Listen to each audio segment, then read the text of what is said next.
नाम जपने में निरंतरता नहीं आ रही, और जो नाम छोड़ने से जो चुभन होनी चाहिए वो नहीं हो रही। तो कहीं ना कहीं किसी सुख में हम राजी हो रहे हैं। कोई ऐसा सुख ढूंढो हृदय में जिसमें हम राजी हो रहे हैं, नहीं तो व्याकुलता तद विस्मरणेन परम व्याकुलते थी।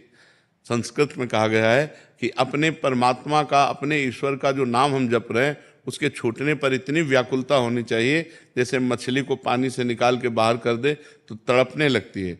अगर हमारे अंदर ऐसा नहीं हो रहा तो हम किसी सुख में राजी हैं, वो इंद्रिय सुख में, नेत्रेंद्री, वाकेंद्री, रसेंद्री, श्रवणेंद्री, जनेंद्री, किसी न किसी इंद्रिय सुख में हम राजी हैं। हमें सुख मिल रहा है किसी इंद्रिय सुख का, इसलिए ये लक्षण नहीं आ रहे। अगर उन इंद्रियों के सुखों का त्याग कर दिया जाए तो अभी व्याकुलता, रोना आने लगेगा। एक क्षण के लिए छूटने पर लगेगा क्या चाहिए जो छूट गया, किसके लिए छूट गया, क्यों छूटा। अपने आप से इतना झकझोर हो जाएगा, इतनी लड़ाई हो जाएगी अपने आप कि क्यों छोड़ा, चाहिए क्या, क्या इस परमात्मा के चिंतन से बढ़कर कोई बात है, क्यों छोड़ा। मन से लड़ाई हो जाएगी और मन असंतुष्ट हो जाएगा, राधा राधा राधा राधा राधा राधा राधा, वो और व्याकुलता पैदा हो जाए। अगर किसी इंद्रियजन्य सुख को हम भोग रहे हैं और हम मान रहे हैं कि सब ठीक चल रहा है तो वो बैलेंस बनता रहेगा, लेकिन व्याकुलता नहीं आएगी, वो अंतराय बनता रहे। जैसे नाम से बढ़कर कुछ नहीं। अब अगर हमको कोई रुपए दे और हमसे 5 मिनट नाम छुड़वा दे तो नाम से बढ़कर रुपया हो गया ना, नाम छोटा हो गया। अब अच्छा भोजन किसी ने दिया, हम भोजन पाने में राजी हो गए और नाम छूट गया तो भोजन बड़ा हुआ ना, नाम छोटा हो गया। अभी हम नाम को सर्वोपर विराजमान नहीं कर पा रहे। यदि सर्वोपर विराजमान कर ले तो किसी भी स्थिति में नाम नहीं छूटेगा। तो इसके एक उपाय अगर आप कर सकें तो करें। किसी एक बिंदु पर नेत्रों को ऐसे करके कोई एक बिंदु रख लीजिए, किसी भी जगह हम बिंदु मान सकते हैं। सामने ऐसे बैठे और एक बिंदु रख लिया, कोई बिंदु, और उस पर वो नाम लिख लिया मानस से, और उसी पर बस ऐसे।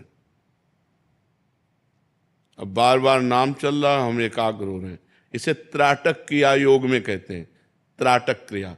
आंखों में जब जलन होने लगे फिर आंखें शांत करके ऐसे मूंद लो, आंसू प्रवाह निकलेगा, आंसू निकलने लगेंगे, वो भाव के नहीं, वो प्रक्रिया के। फिर खोल लो ऐसे, फिर नाम चलाओ ऐसे, और श्वास की गति लंबी खींचे, लंबा श्वास जाए, मतलब 10-20 नाम।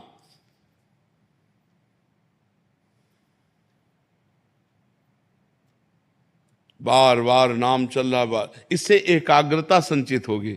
एकाग्रता संचित होगी तो हम फिर 24 घंटे उसका प्रयोग कर सकते हैं।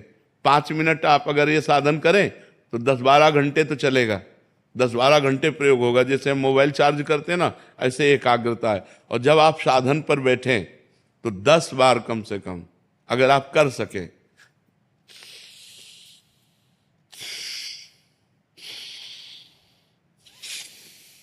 रोकना नहीं है। बाएं से खींचे भरपूर, दाएं से निकाल दे, दाएं से खींचे, बाएं से निकाल दे।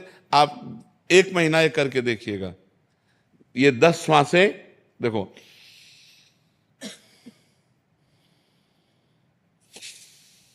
कुछ नहीं है इसमें।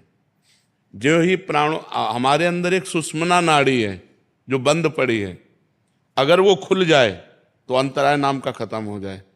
इससे 10 बार ऐसे करेंगे और एकाग्रता ये करेंगे और नाम लिखने की प्रक्रिया करेंगे। आप 1 महीने करिएगा, फिर आप बताइएगा कि आपको कैसा लगता है। और जो इंद्रिय सुख में मन राजी हो उसको हटाइएगा, जिसमें मन प्रसन्न हो वो अभी आप देखो, अभी आपको दिखाई देगा कि भजन के बाद किस में मन राजी होता है। कुछ देखना, कुछ भोगना, कुछ सुनना, कुछ चखना, कुछ खाना, उसी पर अंकुश कर लो।